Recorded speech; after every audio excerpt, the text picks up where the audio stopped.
You're listening to Leadership Powered by Common Sense with your host, Doug Thorpe. Here's Doug.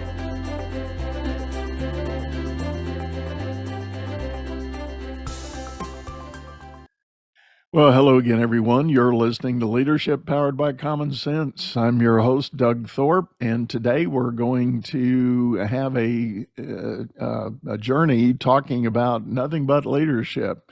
We're going to have a good discussion from a gentleman who has been in public service and first responder. His name is Aaron Keith Hawkins. Aaron, welcome to the show. Doug, I appreciate you having me. I'm thrilled to be here, and hello to you listening. And on that note, Aaron, you were a police captain, correct? That's correct. About 25 years of service up in Willingboro, New Jersey. I retired back in 2019. It's still kind of hard to say retired. It just does not feel right. But at the same time, it does. It is starting to feel like a lifetime ago, which is strange. But yes, I had some great years up there. Beautiful town, great people.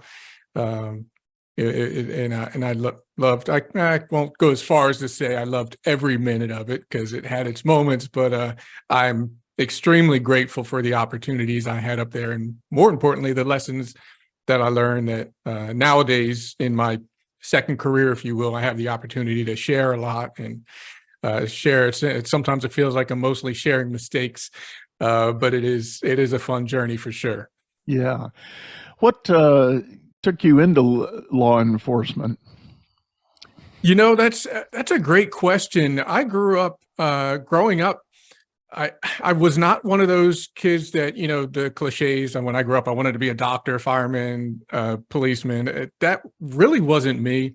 By the time I finished high school, I joined the military. I was in the Navy for a short while. And when I got out, the most honest answer is that we had a small group of friends, and we lived in a town where we were considering signing up to become police officers. And as a collective, we decided we wanted to make an impact on the community. As weird as that sounds for being so young, as I look back, we really did. We loved our friends. We loved our neighborhood. We grew up there, and it just seemed, and I'll admit, it seemed kind of cool at the time too, to be able to make a difference at such a young age, and have some what we thought would be some fun and excitement at the time too.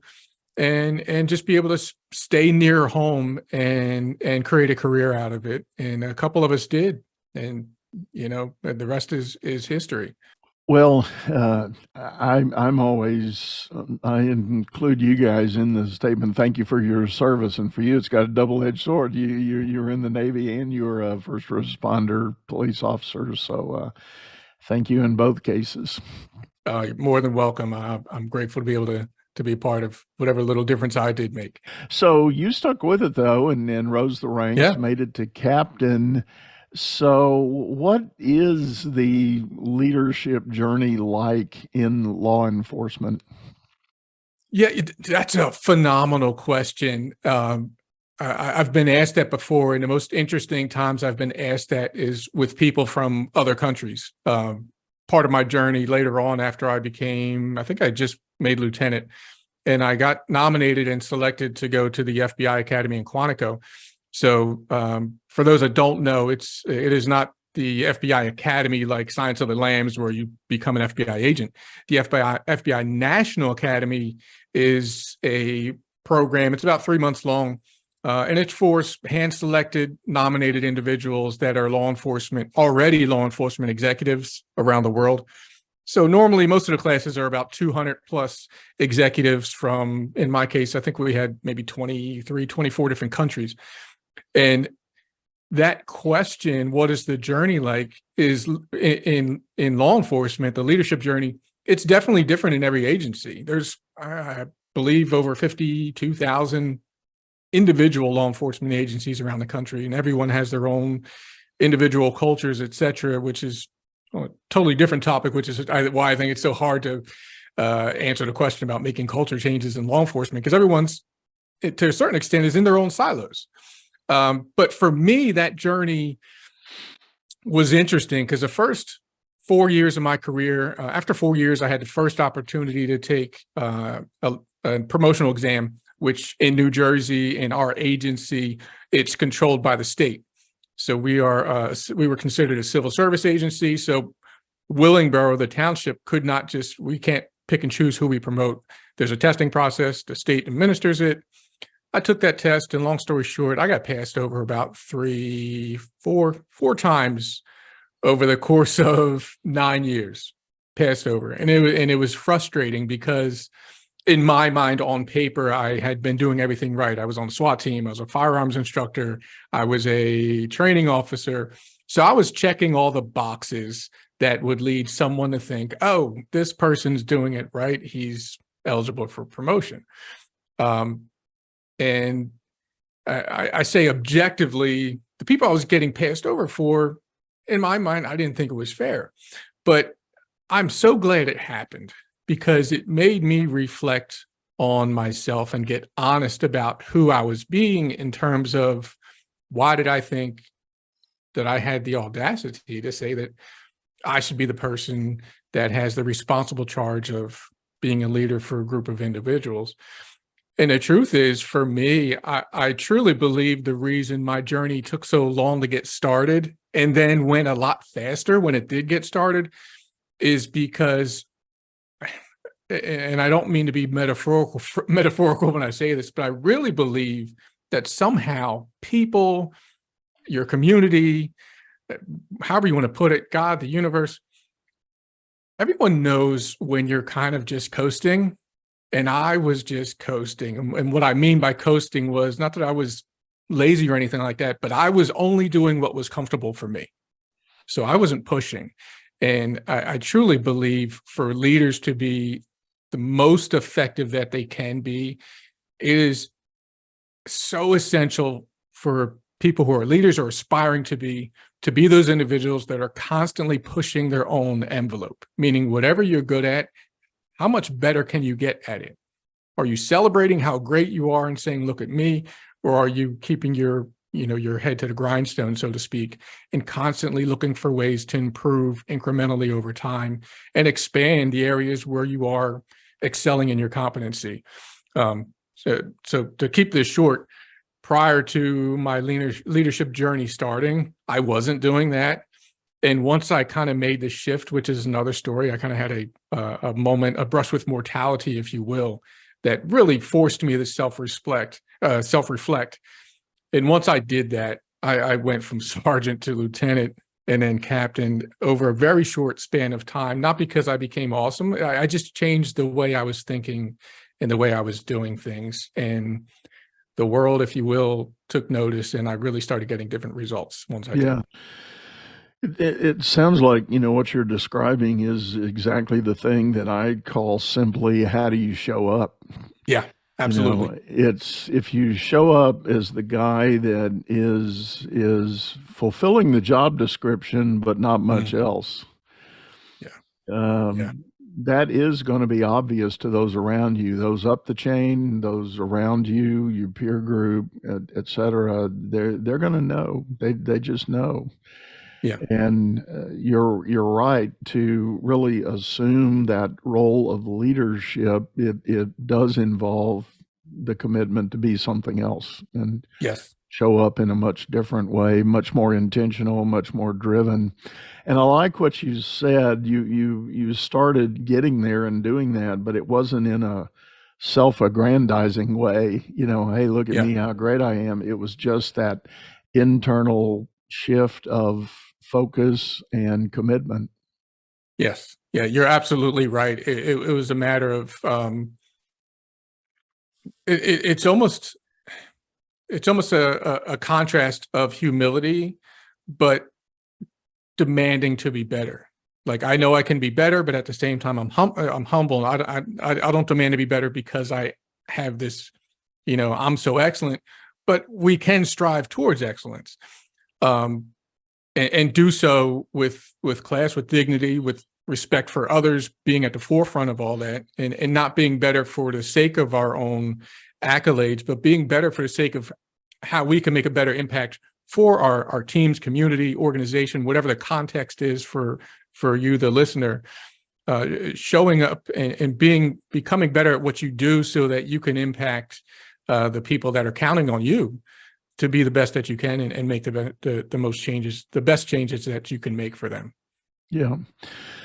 Let me ask this, in modern leadership speak, there are a lot of topics that become centers of discussion. Whole courses are made about them, and coaching is certainly influenced by them. Topics like emotional intelligence,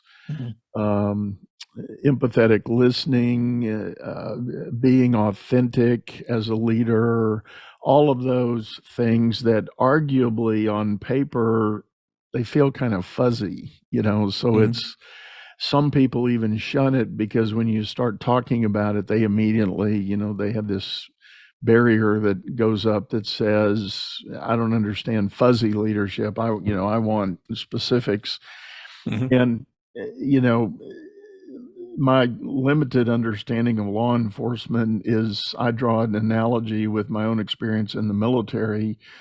There is an element of rigidity in the structure that's a lot more prevalent when you're in an organizational structure like law enforcement or the military. What did you see as hot topics of leadership as you got into the leadership chain and began being one of the leaders of the organization? What were some of the focus areas that you guys dealt with? Yes, it's a powerful question for us. As I rose through the ranks, I felt so lucky because as I moved up, some of the closest people to me were moving up, either ahead of me, right behind me, and we didn't all think alike, but we had the same goals in terms of wanting to be better. What can we do different? Myself, I'm a child of the 70s and 80s, and certainly when I began my journey in law enforcement in '95, it was very much described as a paramilitary organization, meaning it wasn't military, but the structure of it was military-like. The rank, the saluting, sergeant, yes, sirs, lieutenant, captain. yes. Yeah. So the hot topics for us was trying to change what seemed to be roadblocks in our perspective, meaning when we came into law enforcement, what did we see and what were we faced with that we thought worked well? And what did we see and what were we faced with that just didn't seem to make any sense in terms of what our ultimate mission was? Like, as a law enforcement agency, our job is to protect our community, and not only protect them, but make them feel protected, and also to take care of the people that are doing that job of protecting that community and making sure they feel appreciated, making sure that we give them the tools and the freedom to do the best that they can. And one of the biggest things at the time was for us to shift the way we were thinking, because some of the dinosaur rules, if you will, we had a lot of leadership that came from the Vietnam era, and there was a lot of that rigid, as you described, Doug, that rigid military thinking. And there are moments where that's absolutely essential, but the truth is, the vast majority of the time, that was more of a hindrance than it was a help.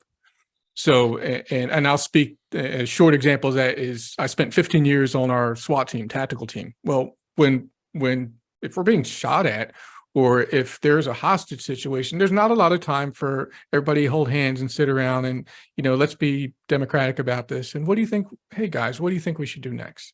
What would make you feel good about how no, in those moments, it's life or death. That time is either before this crisis or after the crisis is over.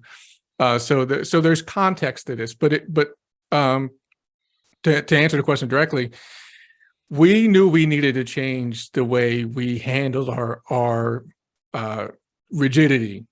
So perfect example is that when we were new hires, we were told one of the unwritten but loudly spoken rules was keep your mouth shut, keep your ears open, and somebody, if you're lucky, may ask your opinion in about 5 years. And that's just the way it was long before we got there and for many years after we got there. Well, when we got into positions of leadership, we realized we are not benefiting our community the best. We're not benefiting our organization the best by assuming the very people that we select to work here, by assuming that they don't have anything valuable to give us. And if you just think about that as a listener in whatever organization you're in, if you have hired someone, there should be a reason why you brought them into your organization. There needs to be an element of trust that you are assuming, hey, this is a good person that we want in our organization because they have something to give. Well, if that's the truth, what sense does it make to tell them to shut up for 5 years or 3 years or even 6 months and not share their opinions or experiences? And the truth is, one of the most valuable things that happened when because we were able to, we got into those positions of leadership. So we became those sergeants, those lieutenants, those captains that were hiring and interviewing. We started extracting ideas from them as brand new people. They hadn't even gotten their boots yet. We would start asking their opinions from their perspective about law enforcement, about the way they, if they grew up in the town, how do you feel about us? Have you ever been pulled over by one of us or had an interaction with one of our officers? And if so, what went right? What went wrong? And we started just assuming that everyone had something extremely valuable to give. It's probably a long-winded way to answer your question. What were some of the hot topics? That was really it. Is opening the door to more communication, both from our people, especially our young people, and opening the door with our community and providing more opportunities to share events, conversations, perspectives, even if they were perspectives that we didn't exactly agree with or want to hear, but opening those lines of communication and really tapping into what some people would describe as fuzziness, but recognizing how much value there is in building those relationships quickly and early and making sure everyone, all the stakeholders, if you will, felt valued.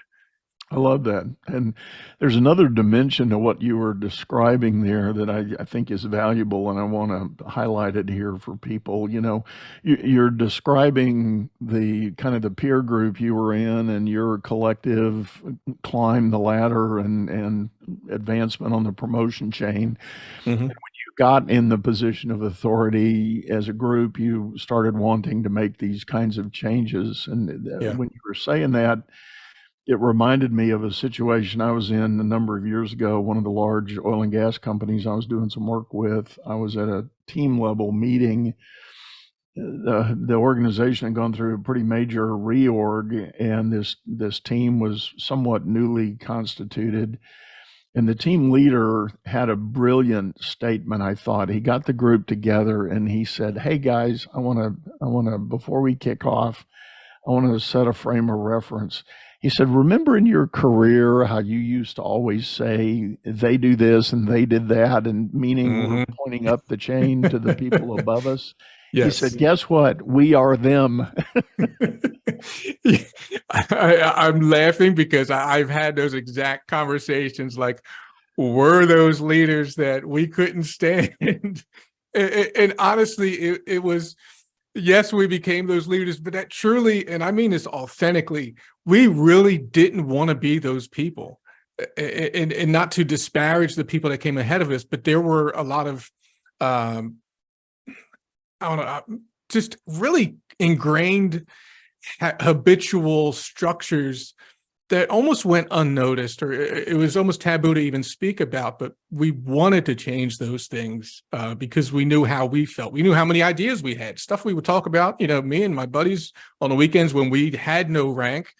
We were the boots on the ground, so to speak. We'd be spending weekends together, having a barbecue, having a couple beers or what have you. And we would talk about how frustrating it was that we couldn't change what we thought really made sense and would be better for our community to make those changes. So it was pretty awesome to become the they. Not that we were perfect by any means, and not to pretend that the rank and file that happened to be under us didn't get annoyed or ticked off at us sometimes, but there was a lot more communication and a lot more involvement and collective decision making as much as possible. Because look, Doug, there's, and you know this, I'm sure, people have a high tendency to commit to something that they help create. And to me, one of the biggest benefits, set aside, if you will, the humanity, touchy-feely aspect of it, and I believe strongly in those things, but even set that aside for a moment. Let's be completely pragmatic. When you allow people that don't have your rank to be a part of the decision-making process as much as possible without being counterproductive, but when you bring them in and help them build something, and we did this in so many different ways, they have to buy in because they help build it. Yeah. It's really hard for someone to a new policy or a new process or a new written directive that comes out that they helped create, because you took the time to sit down with people of every rank in every division and talk about this new thing that you're building, and you want them to be a part of it. When it comes out, there's no pushback because everyone knew that they were involved. And that was perhaps, if there's anything I think I'm most proud of from my time there, was being able to, in some way, and again, I'm not pretending everything was perfect because I got promoted, but a lot of things definitely changed that I think were beneficial. And that was probably it, inviting everyone in so that they're part of the decision-making process. And it just makes life easier. It really does. It makes life easier for everyone and allows everybody to work at their best because they're not fighting about some new thing that they didn't know about until it was thrown in their lap.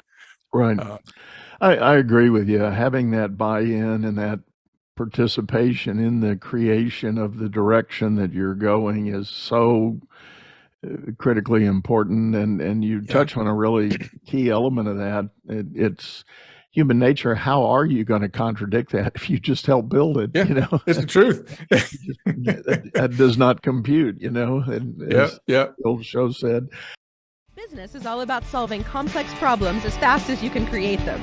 Become the best problem solver by leading others to greatness too. And the first step is going to DougThorpe.com. Doug Thorpe is known globally for coaching entrepreneurs and business leaders, improving their performance and the work output of everyone surrounding them. You can find health, wealth, and happiness by learning to lead others to health, wealth, and happiness. Go to DougThorpe.com now and order Doug's books or hire him to coach your managers. That's DougThorpe.com. There's another element in the idea of and talking about the ascension into the rank and role when others that went before you have retired or moved on. And I agree with you totally. This isn't about being disparaging or anything, but it's amazing to me how often, and especially in larger, more established organizations, there is a culture that emerges and leaders of the organization absorb or adopt behaviors of the people before them, whether they're right or wrong.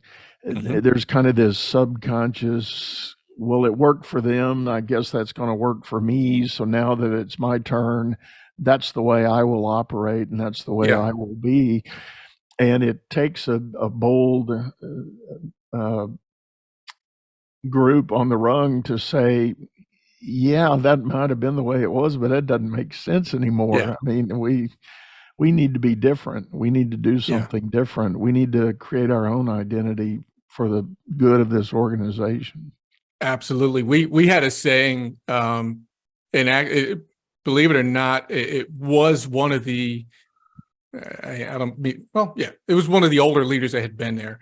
And I'll never forget the first time we had a conversation. We were talking about, I can't even remember, so many years ago, but something that we were considering changing. And this rule that came out was, we said, you know what, from now on, if we're going to keep something the same, no one is allowed to say, let's keep doing it this way because that's the way we've always done it. If that's your answer, if your answer to why we do something is because we've always done it this way, then that's not an answer. You're not even allowed to say it. And that forcing everyone to explain why a process or something we routinely did as an organization, trying to argue that the best reason to do it is because we always have, and instead having to truly articulate why that's the best thing to do totally changes the game, because then you have to become pragmatic about it and say, well, here's why it would be worse to change it, because if we change it this way, this negative effect would happen. If we change it that way, this thing would happen.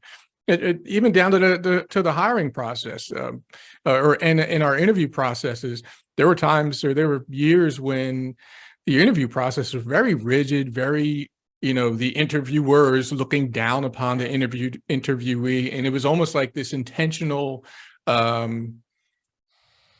intimidation, if you will. And I know that, and it wasn't meant to be mean, but the thought process behind it at the time was that they need to be able to take the pressure. Well, we're police officers. These people are going to get pressure. They don't need to get it during the interview. Life goes to hell sometimes out there. When you have tens of thousands of people, somebody's going to do something crazy. So you don't need to do it. So we started talking about why that wasn't the best way to do things, and why we should make our interview process a little more structured and try to get the best out of these people instead of trying to pressure them and see what they can come up with. Things like that, really made us think about better processes and a better way to handle things, which works well in any organization. And sometimes I think these stereotypes get perpetuated because there is no conscious intervention for the culture. Yep. Some call it tradition. It's just tradition. That's how we operate, and that's how that seat reacts with the organization. Yeah. I had a client I was coaching a number of years ago. He had a very responsible role in a large global brand, and the 6 giant multi-billion-dollar production facilities that this company owned reported to him. And so if there was an accident or an incident at one of these sites, the site manager would have to call him, my guy. And I asked him, I said, well, how do those calls usually go? And he was reluctant to tell me anything. And I already had a vision in my mind, because I knew that, this was pretty heavy boot on the ground kind of very much blue collar trade oriented work.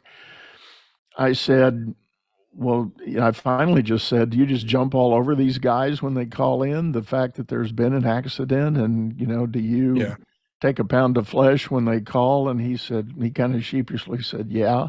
I said, why do you do that? I'm just asking, why do you do that? And he said, well, that's the way they did it to me when I was a site manager, and I just kind of adopted it. And I said, okay, that's fair. I said, when you were a site manager and your boss took his pound of flesh, you're already dealing with a tragic accident. Did that help anything? And he goes, no, it was just, you just knew you had to endure it. And I said, well, then now that you're in this seat, why don't you do something different? Yeah. He thought a minute and he goes, oh my God. He said, that's easy to do. Yeah. So, it's those kind of things. You just subtly absorb the tradition, and you don't necessarily think about the possibilities of what could be different. Absolutely. That's, I think we both do speaking on this topic. And one of the things when I do, when I go into organizations and I talk about leadership and what it is, and I have my own framework for leadership that aligns with the 4 elements in nature: earth, air, fire, water. And the very first of those elements is earth, and that's relationships. I know John Maxwell kind of famously described leadership in one word as just influence. At the end of the day, leadership in the broadest term is influence and nothing else. And then, you can add context and nuance to that as things move along, and depending on the organization. But when we kind of put the thumb or the screws on people, whether it's during the interview process or after, as you described, Doug, after a tragic accident, and we, things have to be roundtabled and discussed. If you put the screws on someone and just kind of shut them down and belittle them, well, that relationship kind of stops. It's at that point, they're kind of turtling up, if you will. They're going into their shell and they're just trying to take the beating, but there's no relationship there. And when people, I found one of the most eye-opening things that really, when I did have the opportunity to get intentional and pay attention to why I was doing things the way I was doing it, because I've been guilty of the same thing in leadership roles of kind of just, okay, something went bad, people are responsible, they're supposed to get yelled at. But becoming logical about it and say, wait, is that going to help them open up their own mind to not only what I have to say, but is it going to allow them to open up and really reflect on their decision-making process at the time and kind of play it forward? Are they going to excel and have a likelihood of avoiding that mistake in the future by getting beat up, or by really expanding the conversation and openly learning and openly having the opportunity to express what they were thinking at the time without the fear of getting screamed at? It really changes things. I truly believe it, and I would plant my flag on a hill that relationships are the number one most important thing in any leadership role. Because if your people are afraid of you to the point where they see your car pull into the parking lot, or they see you pop on online, because I know a lot of people are still working from home these days. If your people kind of pucker up when the boss shows up, that's an immediate red flag. That should be an immediate red flag. If you're a manager, CEO, whether you're C-suite, middle management, or brand new supervisor, if people pucker up and don't like that you showed up, that is an immediate problem that you as the leader needs to fix.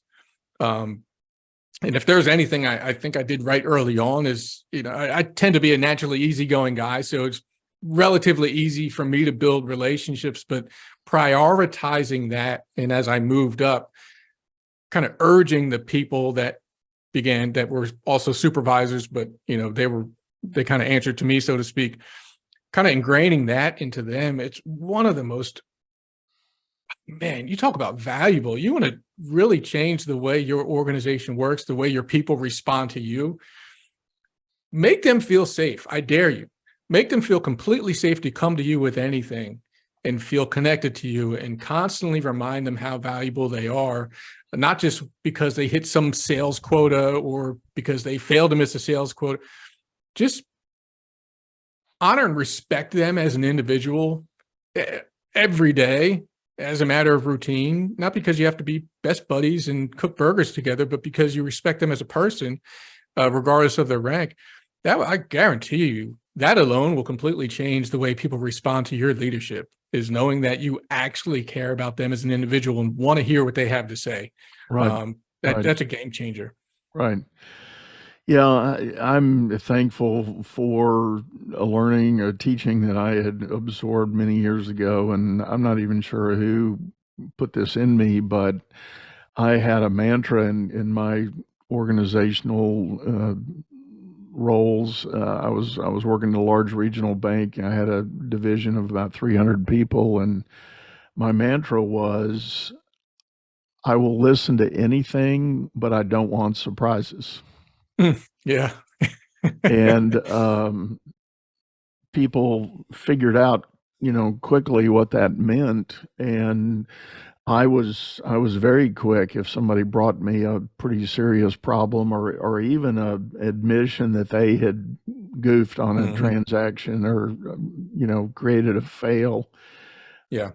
I was quick to say, okay, what's done is done. Let's lean into next steps. And there was no punitive aspect of any of that. It was genuine, and it was real. And part of it was in my own mind, I knew stuff was going to happen. Nobody was going to be perfect as a team and even individually, but what we could do to make a mark for ourselves as a contributing part of the organization was to have really good response and recovery methods. Yeah. And, really be able to look at those moments. Now, you want to do the basic work right the first time. That was, exactly. That was a given. You want to do it, but because it wasn't going to be perfect, the way you can overcome and recover from the error that might have been made or the mistake. Now, in my banking situation, I didn't have people on the line out on the streets of a city protecting, where the stakes are much different. Sure. So it was easy for me to look at it that way. Yeah. And it's great. And I like to think that leadership, as if you have a foundational structure to your leadership, for me, it's relationships, clarity, your mindset, and your self-care. Those are my pillars for me. And I'm grateful to have learned them through a whole lot of trial and error, probably more error than trial. But over the years, that's the foundation that I came up with, and it really transfers across industries. And I say that specifically because even in my traditional law enforcement career, there's rules in place, and one of the many hats I wore over the years, I was a policy writer, and over the course of probably 10, 11 years, our agency was founded in 1959, and we pretty much had little or no written policies and directives until we had a public safety director who decided we need to change this. I volunteered insanely to be the policy writer. So we spent the next decade writing literally thousands of pages of policies and directives. And my point to that is, in law enforcement, if somebody violates a policy, there is a discipline structure in place, and there needs to be, with varying degrees of consequence depending on the severity of the infraction. But even in that situation, as uncomfortable as it is, in terms of in that context, the internal affairs process is what it was called. Even then, during those 10 years of writing the rules that had ramifications if they were broken, nobody was in shock if and when something was violated and there was a consequence. Because going back to our conversation earlier, every policy we wrote went through all the stakeholders, every division, every rank, every division, the union, because we're a unionized agency. Everybody got to read the first draft of that policy and give feedback to every iteration of each written directive, and there was dozens upon dozens of them until they themselves signed off. And that created a situation where everybody had it was automatic accountability. We helped write this rule. We also helped write what the potential ramifications were if they were violated. And I think that's a big piece of it. So, and I say that to say, regardless of the nature of your organization, whether somebody's listening that's a chief of police or somebody's listening that's in banking, people are going to make mistakes. There's 100% chance that will happen. If you're a leader and you're not hearing about anything going wrong, be very afraid, because things are going wrong that you don't know about. Right. That's the truth. Right. So you need to have more conversations with your people, because, they may have you want to find out about the monster when it's a tiny little lizard on the desk, not when it turns into Godzilla. So having that openness and that communication, it's so helpful. In having those tough discussions and having people come to you early on, as soon as something happens, so you can get ahead of it. Like you said, Doug, something went wrong, you kind of take a deep breath and lean back in your chair and take that 5-second pause and say, okay, it's done, it's done. What's next? What do we do next? How do we pick it up from here? It's a super valuable lesson for sure. Well, real quick, and then we're almost out of time here, but real quick, you mentioned the 4 pillars, similar to the aspects of nature. Your definition of how those 4 apply to leadership. Sure. Number 1 is relationships, with which we probably talked about mostly in our conversation here.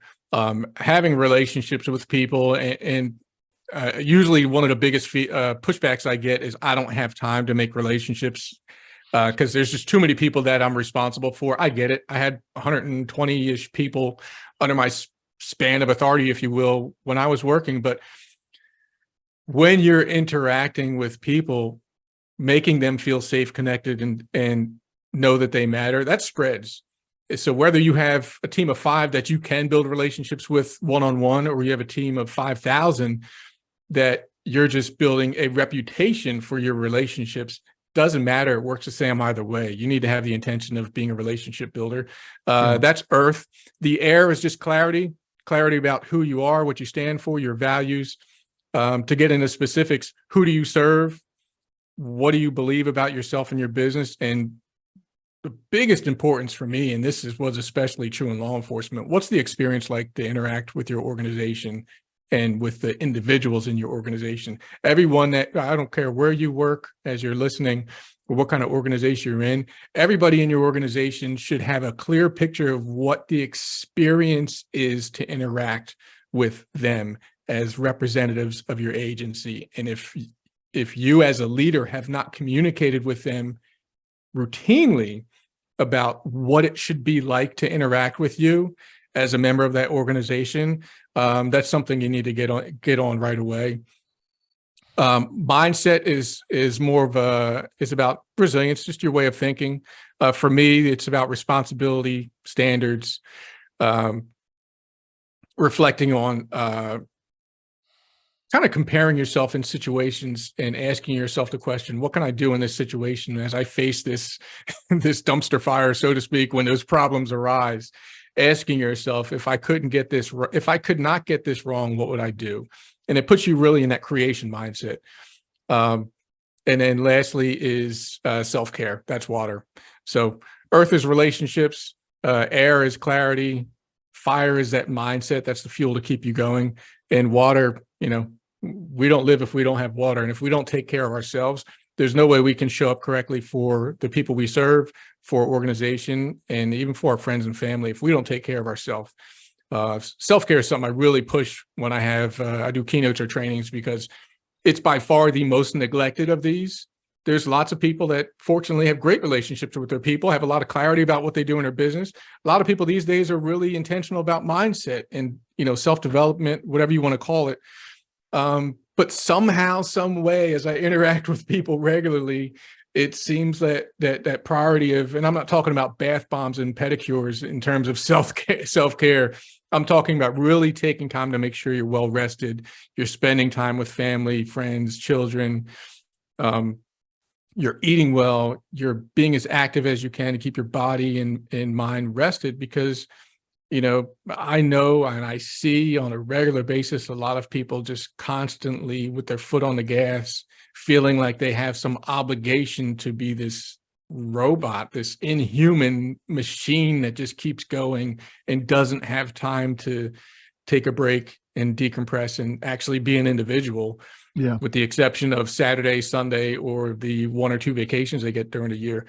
But everybody should have the opportunity to reset daily and take care of themselves. So those are my 4. I love it.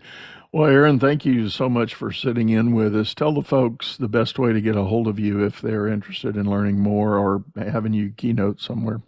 Sure, absolutely. Super easy. AaronKeithHawkins.com. That's my name, Aaron with 2 A's. The middle name is Keith. Last name is Hawkins.com. If anybody, because I know if anyone's like me that's listening, I usually listen to podcasts while I'm in the car. If you didn't have time and you are interested in those 4 pillars and just having a quick way to reference them, if you go to AaronKeithHawkins.com / elements, just like the elements of nature, elements with an S, you can just download it free. It doesn't cost you anything.